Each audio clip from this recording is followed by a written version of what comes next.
clearly once one starts thinking about manufacturing a new antenna and a novel design and something that's got a mass market, one of the questions people start asking is what's its performance like relative to other antennas, and of course relative to what the market requires. Now the most critical part of an antenna is obviously how well does it receive. That's normally defined in terms of its gain and its VSWR. Now you'll see that we've done extensive and independent tests against many other competitor antennas, so it sort of gives you an indication of which markets will be replaced. And you can see we've done radiation patterns in every possible frequency and plane for DigiAnt and other antennas. The critical one to show is most probably just its gain performance relative to the other ones that you've seen the pictures of. Those dark blue traces are two DigiAnts.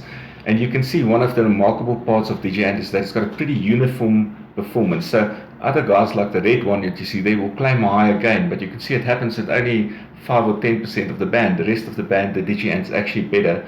And since TV is transmitted in channels, it doesn't help if you've got a peak gain somewhere and other channels are used.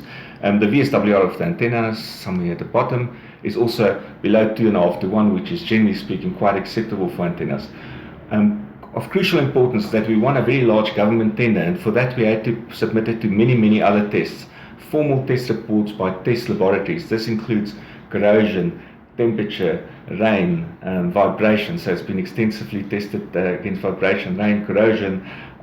In terms of RoHS, that is the regulation on hazardous substances, which is essentially a European qualification. It's been lab tested using spectrography information to ensure that it meets all of that. It is recyclable. In other words, most of this is pure aluminium, which is a nicely recyclable material.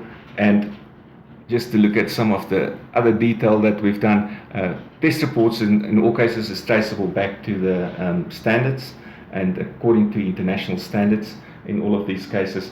The antenna has been informally tested against things like a bird sitting on it. In other words, if you look at it, a bird can't sit on it. We've actually tested it in a bird cage. They will sit here where it's strong.